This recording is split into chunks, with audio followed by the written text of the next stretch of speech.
Mesdames et messieurs, bonsoir, bienvenue sur Média France TV, donc dans notre programme Vers 2020, donc auprès de moi, toujours Monsieur Chaouch. Bonsoir. Voilà, donc nous avons une actualité qui est très chargée encore aujourd'hui, donc nous allons commencer par une manif qui a eu lieu à la place de la Gare à Strasbourg, plus de 1700 participants, et qui a été organisée par le collectif Fawzi El Junaidi, le petit jeune qui a été arrêté par 20 militaires, donc je souligne 20 militaires israéliens. Donc ce collectif était formé donc par plusieurs associations que je vais citer, donc COGEP International, Mevlevi Jevheri de Strasbourg, Institut Al-Andalouse, UETD Alsace, Abyssinie, AGS Mosquée de Königshofen, AJPE Mosquée de l'Elzo, Ciel, une autre mosquée de l'Elzo, Association Future Génération, Ihsan Mosquée du Port du Rhin, Centre culturel de Fatih à Molsheim, la Cigogne humanitaire et Hudaï Vakf. Donc, il y a quand même, si je ne me trompe pas, une dizaine d'associations qui ont su rassembler plus de 1700 personnes en plein cœur de Strasbourg. Alors tout d'abord, mon cher Moulad, je voulais revenir sur ce sujet-là et expliquer aussi un peu le contexte de cette manifestation, parce que c'était un rassemblement plutôt devant la place de la Gare de Strasbourg. Mais Strasbourg n'était pas la seule ville qui a dit non à cette mascarade, à la décision des États-Unis par le biais de Donald Trump de reconnaître Jérusalem comme capitale de l'État d'Israël et d'y transférer son ambassade. Plusieurs villes, grandes villes dans la France et en Europe ont manifesté leur désaccord par rapport à cette décision-là. Nos amis ont manifesté bien sûr à Strasbourg, comme tu l'as cité, avec l'ensemble des partenaires et des associations que tu viens de citer. Et d'ailleurs, j'en profite pour les remercier ici à l'antenne, qui ont eu le courage de prendre part à ce rassemblement. Une manifestation similaire a eu lieu à Mulhouse. Nous avons participé à une autre manifestation à Nice, en région parisienne, donc dans d'autres villes en France et en Europe. Donc pour dire qu'il y a vraiment une volonté des populations, quelle que soit leur confession, quelle que soit leur tendance politique, de dire non, stop à cette mascarade, trop c'est trop. Ce que veut forcer les États-Unis et Donald Trump avec cette décision-là n'est pas admissible. Donc il y a ça. Il y a aussi le contexte ici local pour nous qui sommes à Strasbourg, qui est aussi très important. Donc tu viens de citer une dizaine d'associations qui ont eu, comme je te disais, le courage de prendre part et de braver entre guillemets une interdiction, une recommandation du CRCM qui disait ne pas vouloir prendre à cette décision. Donc c'est une attitude qui discrédite cette organisation. C'est une attitude qui a été très largement commentée et chahutée et vraiment très mal perçue par la population elle-même.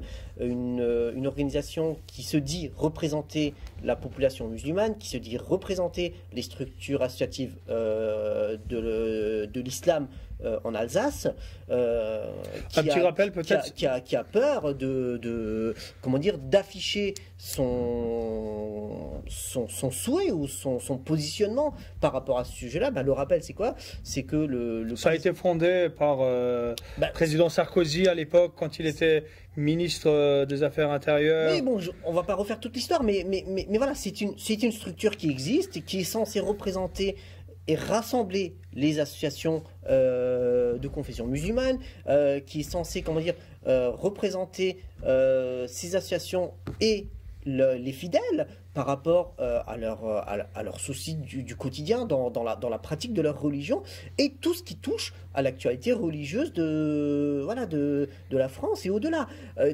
Et moi, ce qui m'étonne, c'est qu'une structure telle que le CRCM ne puisse pas se positionner clairement, courageusement, par rapport à Un sujet qui l'intéresse. Mais c'est pas qu'il l'intéresse, c'est qu'il est en plein dedans par rapport à ça. C'est voilà, s'il y a bien une structure qui peut se détacher d'un tel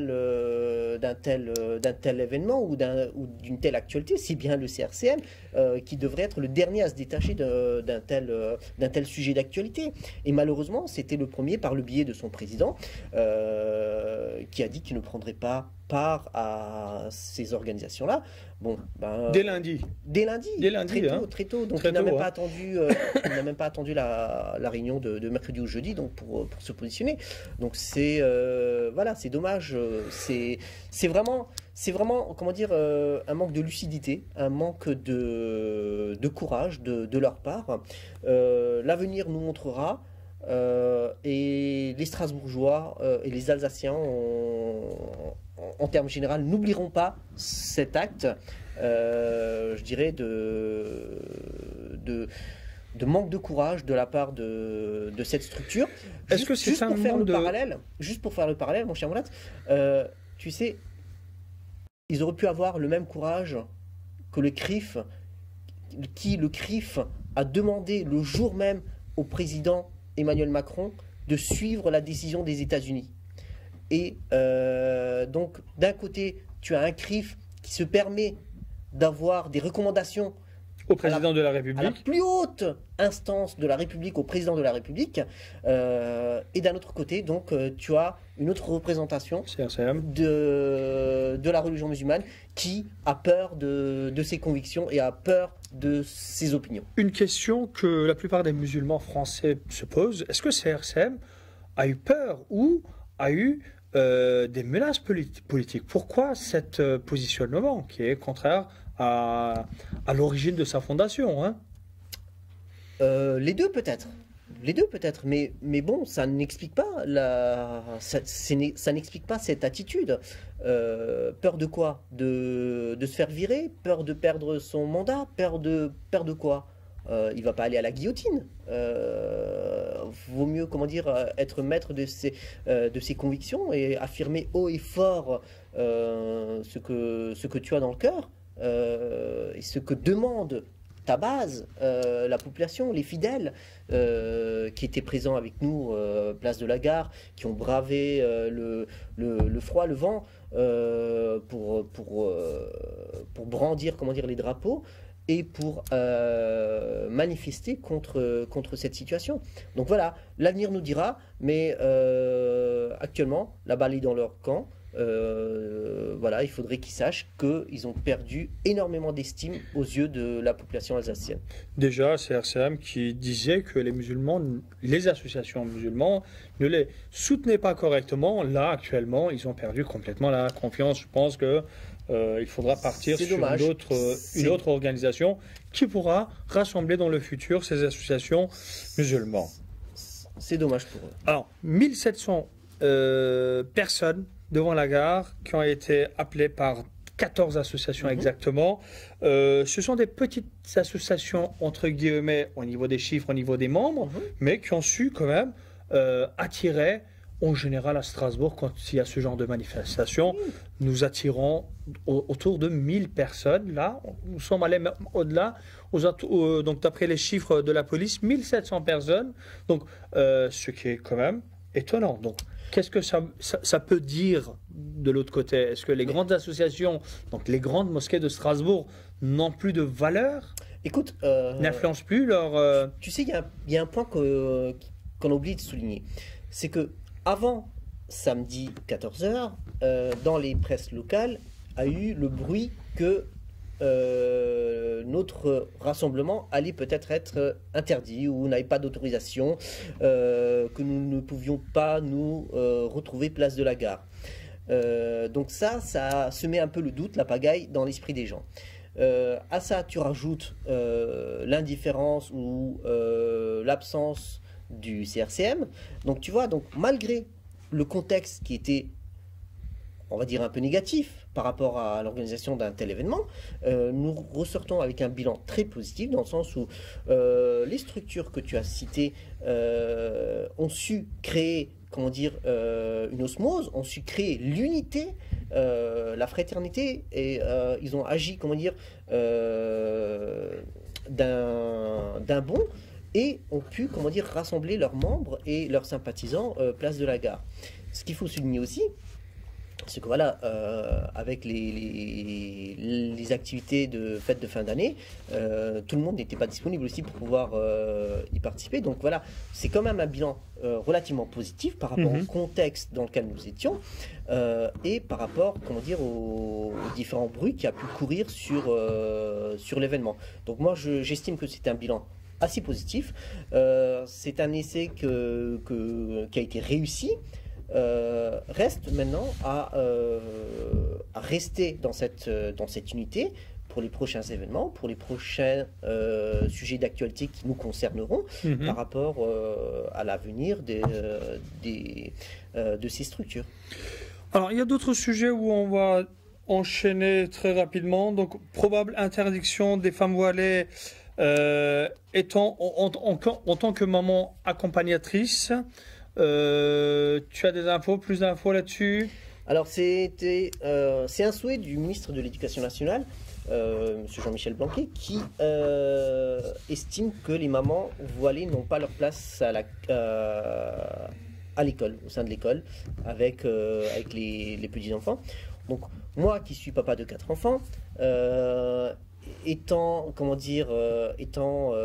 pas trop disponible pour mes petits-enfants, je remercie d'ailleurs mon épouse ici à l'antenne, c'est elle qui est fortement engagée, non seulement dans les 3 établissements scolaires de nos enfants, en tant que élus, parents élus, parents délégués, elle en profite pour, comment dire, pour accompagner les enfants dans l'ensemble de ces activités.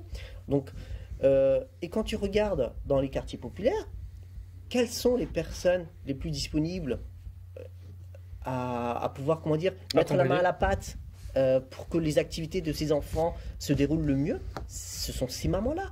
Alors, on ne peut pas, comment dire, nier cette réalité-là. Qu'est-ce qu'on veut faire? Est-ce qu'on veut pénaliser l'éducation de ces enfants? Est-ce qu'on veut pénaliser Est-ce qu'à terme, on veut enlever le terme laïque de notre Constitution? Parce qu'en fait, c'est une attaque directement à une religion bien précise. Hein, mais bien France. sûr, non mais... Alors, pourquoi on n'interdirait pas les papas ou les mamans qui viennent avec leur croix?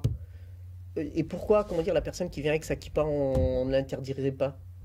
Alors pourquoi il y a 2 poids 2 mesures? Tu vois, donc on revient toujours à la même question qui touche la population musulmane de plein fouet.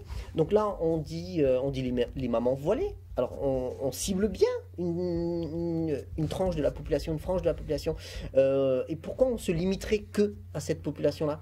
Tu vois, donc moi j'ai jamais entendu un ministre ou un responsable politique dire que voilà, les croix autour du cou des papas ou des mamans n'est pas très laïque, ou bien les boucles d'oreilles, comment dire, que avec des signes certaines religieux mamans peuvent porter en forme de croix. Voilà, moi ça me dérange pas. Un papa ou une maman qui porte une croix. Alors pourquoi on devrait être dérangé du voile d'une maman qui accompagne les enfants lors d'une sortie scolaire? D'autant plus que ces enfants-là, hors de l'école, dans les parcs, dans les activités extrascolaires, que ce soit au club de foot, comment dire, au club de danse, lorsqu'ils font de la musique, bah, tous ces enfants-là, ils côtoient déjà ces mamans-là, ces parents-là. Nous avons la chance de pouvoir vivre dans ces quartiers en osmose avec les différentes communautés, qu'elles soient, comment dire, religieuses ou non, qu'elles croient à un dieu ou plusieurs dieux ou athées. Tu vois, donc on a déjà cette osmose au sein de la population. Alors pourquoi le politique vient s'en mêler et pourquoi ils veulent, comment dire, créer des barrières qui n'existent pas? Heureusement que ces mamans-là sont présentes là, heureusement qu'elles sont là pour pouvoir aider les instituteurs et les institutrices au bon déroulement des activités scolaires. Parce que combien de fois, moi j'ai été témoin d'annulation d'activités parce qu'ils étaient en manque de papa ou de maman accompagnateur, accompagnatrice. Tu vois, donc d'un côté on nous demande de l'aide et d'un autre côté, ah ben non, je veux pas parce que t'es voilé. Alors, il y a plusieurs questions qui se posent. Nous avons environ 8% de la population qui est, d'après les chiffres, musulmane en France. C'est une très grande majorité, c'est une très grande communauté. Est-ce que cette communauté n'arrive pas à gérer son lobby, comme ce qu'on avait parlé sur le sujet de la Palestine, comme la CRIF par exemple, parce qu'en fait, les Juifs de France, ils sont beaucoup moins que par rapport à des musulmans, hein, donc, qui sont environ 8% de la population. Est-ce que les musulmans ne travaillent pas bien ou pas du tout leur lobbying, d'où une attaque sans cesse envers cette communauté? Le gros problème de la population musulmane vivant en France, c'est que c'est une population qui a été, pendant des décennies, pour ne pas dire des siècles, qui a été, comment dire, endoctrinée à vivre sous perfusion, sous assistanat. Donc, étant dans cette configuration-là, les esprits et les mœurs ont du mal à changer, à évoluer.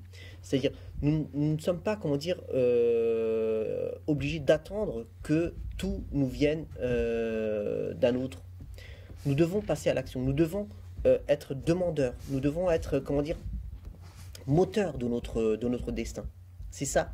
Et je pense que nous avons un certain recul ou un certain retard par rapport à cet état d'esprit. Et ça a été, comment dire, voulu, ça a été instrumentalisé dans les années 80, comment dire, quand tu avais l'État socialiste qui a injecté des millions et des millions dans les centres socioculturels pour pouvoir comment dire, camoufler ou tenir dans une certaine périphérie ces populations débordantes, pleines d'imagination, pleines d'énergie, alors qu'on essayait juste de les confiner dans certains quartiers, dans certains centres, ou dans certaines activités. Tu vois, donc c'était empêcher l'évolution de ces jeunes dans leur destinée. Voilà. Alors qu'en 2017, c'est plus possible. Nous sommes en 2017. Il y a une autre population qui est présente actuellement. Voilà, les personnes qui ont fait l'immigration sont nos grands-parents, nos parents.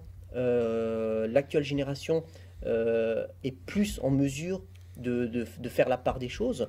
Et c'est une population qui est beaucoup plus impliquée dans la vie non seulement associative, mais aussi sociale, économique, politique de la France, et qui a son mot à dire, et qui a ses revendications, qui ne s'estime plus étant un migrant. Voilà, parce que c'était l'esprit de nos parents, de nos grands-parents. Ils étaient migrants, et au sens réel de la chose. C'est-à-dire, ils avaient quitté leur pays, leur terre, leurs racines. Ils étaient venus s'installer dans un pays qu'ils ne connaissaient pas. Mais ce n'est pas le cas pour nous. Ce n'est pas le cas pour nos enfants et pour les futures générations.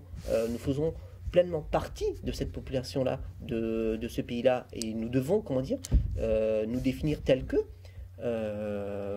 Et s'intégrer tel que dans ce pays-là. Je parle même pas d'intégration, parce que nous y sommes déjà. C'est que il faut que les politiques, que les institutions prennent acte de cette réalité pour qu'on puisse, comment dire, vivre en bonne cohésion. Voilà, donc il ne faut pas trop rester silencieux, puis il faut courir derrière sa réalité, hein. C'est ce que j'en sors de tes paroles. Autriche. Voilà, l'Autriche, les élections autrichiennes. Donc il y a l'extrême droite qui a de nouveau passé. Cette fois-ci, ils vont gouverner. Ah oui, ils vont bien gouverner d'ailleurs. Hein. Ils vont bien gouverner. Alors l'Autriche, oui. Bon, alors voilà, on a crié au loup, et le loup est là. Le loup est dans la bergerie. Donc Sébastien Kurz vient de remporter, comment dire, les élections. Il vient de former son gouvernement. Et dans son gouvernement, il vient de confier les plus importants ministères à l'extrême droite. Donc c'est comme inquiétant comme évolution. ce jeune dirigeant qui a l'honneur d'être le plus jeune dirigeant de la planète à son âge, vient de, comment dire, de fermer ce gouvernement. Alors les institutions, les ministères régaliens de l'intérieur, de l'extérieur, de l'armée reviennent à l'extrême droite. C'est quand même très inquiétant comme situation.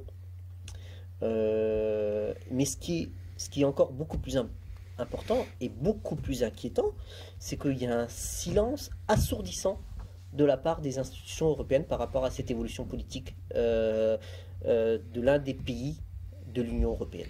Alors qu'il y a quelques années en arrière de ça, on les avait empêchés, entre guillemets, de faire le gouvernement, hein, d'être dans le gouvernement. Oui, bon... Est-ce que l'Europe a évolué dans ce sens? L'Europe veut plus de liberté ou plus de libération de l'extrême gauche, parce qu'en fait, nous avons l'extrême gauche qui a emporté, entre guillemets, en Allemagne,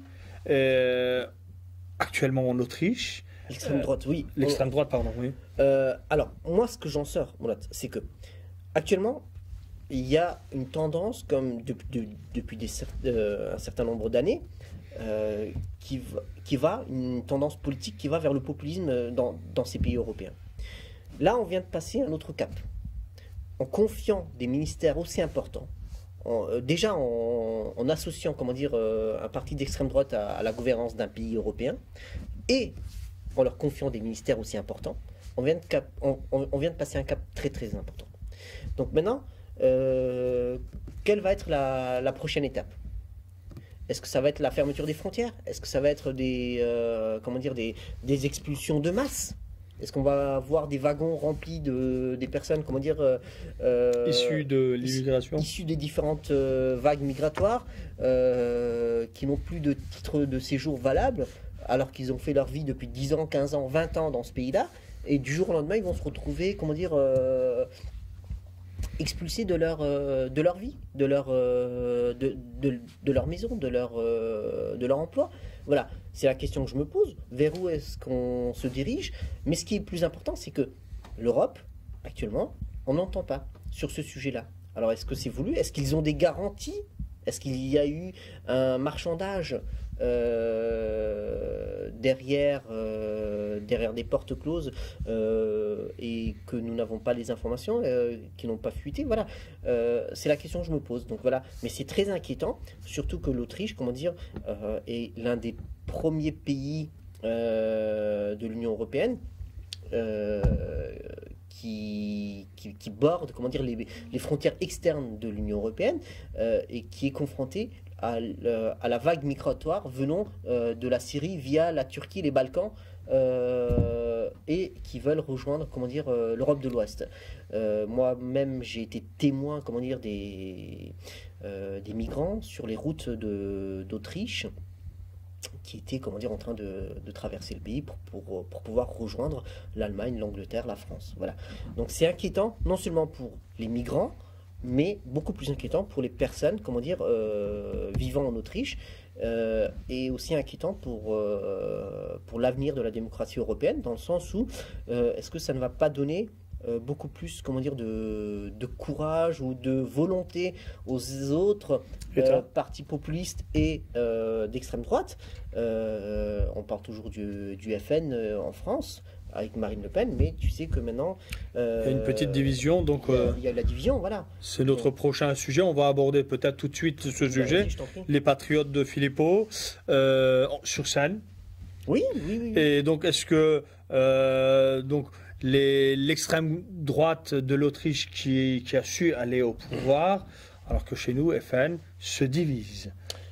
Mais est-ce que ça peut être une grande division pour FN, Philippot, c'était quand même le bras droit de Marine Le Pen. Hein, écoute, je le compare un peu à Macron. Pourquoi? Parce que voilà, c'est un nouveau visage, jeune, dynamique, ambitieux. Et d'autant plus qu'il ratisse large. Florian Philippot, qui a créé son mouvement Les Patriotes, qui se prépare à un congrès au mois de février 2018, qui vient d'ouvrir son QG. Et en plus, il a comment dire, Il est bien situé. Hein. il est bien situé dans le sens où voilà, il n'a pas choisi les plus beaux quartiers parisiens et il a pris un quartier populaire. Pour être très proche. Pour être proche de la population. Mais il inquiète aussi. Donc, ce qui est aussi très important, c'est que il va essayer de rallier à lui l'ensemble des déçus de la droite, actuellement qui est en train de s'effriter, les Gauliens, les personnes, comment dire, qui ont été déçues de la défaite de la droite aux élections présidentielles. Donc voilà, il va essayer de les relier à lui. Les personnes qui ont été déçues de la prestation de Marine Le Pen lors de cette campagne électorale. Voilà, donc moi je pense qu'il va faire du bruit, je pense qu'il va faire mal à Marine Le Pen, mais je pense surtout qu'il va faire mal à la France dans le sens où... Tu penses qu'il est capable de réunir plus de voix que Marine Le Pen Je pense sincèrement qu'à terme, il risque de dépasser Marine Le Pen. Ce n'est pas comme Est-ce que ça peut soulager, cette division peut soulager la scène politique française pendant une période? Non. Non. Ça va davantage agiter pour ça toi? va agiter dans le sens où, comme je te disais, ça va amplifier, comment dire, les personnes qui étaient déçues de la droite traditionnelle, qui vont se retrouver chez Philippot. Ils vont dire, bah non, mais lui, il n'a pas une ligne aussi tranchée que la famille Le Pen. Donc voilà, il va faire de l'appel de pied à la droite traditionnelle et il va les rallier à lui. C'est ça qui m'inquiète chez Philippot. Donc à suivre. Donc on reste toujours sur la scène politique. Le président Macron, une visite guidée hier soir de l'Élysée, mais pas en direct. Attention, il était très à l'aise. Donc quand on n'est pas en direct, on est très à l'aise. Hein. Donc il n'était pas très bousculé par le journaliste non plus. Écoute, c'était assez novateur, moi je dirais, comme exercice. On sort des classiques, de l'époque pour moi, qui ai connu les allocutions de Mitterrand, de Chirac, de Sarkozy et de Hollande. Très à l'aise, très sûr de lui, qui maîtrisait ses sujets. Il avait un répondant à tous les sujets et il était très déterminé. Donc ça montre que Macron, voilà, il a un objectif et il va y aller à son objectif, qu'elle soit bonne ou mauvaise. Mais lui, il a son objectif en tête. Ça montre aussi, comment dire, le mouvement En Marche. Il était continuellement en train de marcher dans les couloirs de l'Élysée. Il a bien marché, là. Il a bien marché. Hein. C'était une très belle com, très réussie de sa part. C'était aussi très intéressant pour les téléspectateurs qui ne connaissent pas le palais, de pouvoir voir les différents angles, le palais vu de différents angles. C'était très réussi. Par rapport au contenu, il était aussi très maître de son sujet. Ce qui était un peu dommage, c'est que le journaliste ne lui posait pas trop de questions pour le transpirer un peu. Hein. Mais écoute, ce sont des reportages qui sont préparés et je pense que tu ne Ce qui est un peu dommage. Oui, hein. tu ne peux pas... c'est pas du direct, comme tu le disais. On ne peut pas évaluer réellement le niveau du président actuel. Oui, après, tu vois, entre le journaliste et le président, c'était peut-être même du copinage. Parce que, oui, ils étaient très proches, ils se touchaient souvent. Voilà. Donc voilà, l'attitude de Laurent Delahousse face à un président de la République. Voilà, c'était très soft, très zen de sa part. Limite un peu est-ce que la structure et le poids de la présidence n'en a pas pris un coup, tu vois, je me pose des questions aussi. Exactement. Un dernier sujet. Dis-moi. Une élection législative annulée à cause d'une publication sur une page Facebook d'un député LR. Oui. C'est une première à ma connaissance. Écoute, c'est une première, mais C'est la loi, certes. C'est le respect de la loi, donc moi, je peux qu'encourager l'ensemble de nos politiques et des futurs, comment dire, candidats, quel que soit. À faire attention à faire cette... attention. C'est une règle qui est très très très importante, que ce soit pour les déclarations de presse, pour les affichages, pour... Mais tu sais, souvent on dit ah bah c'est les nouveaux médias donc on ne sait pas si c'est compris ou pas. Ben non, c'est compris. Facebook, Twitter, enfin tous les réseaux sociaux, ce sont des moyens de communication. L'envoi de mails, l'envoi de SMS, les appels téléphoniques, tout ça font partie, comment dire, des moyens de communication. Et lorsqu'on dit que c'est interdit à partir de minuit, ben c'est interdit. Et je pense que voilà, il en a fait les frais et ça va servir de leçon à l'ensemble de, comment dire, des prétendants aux différentes élections. Merci beaucoup, Mohamed Chaouch. Merci à toi, Moulat. Et donc, nous terminons encore une émission donc avec pas mal de sujets. Et on vous redonne un rendez-vous lundi prochain à la même heure. À lundi prochain. Merci. Bonne soirée.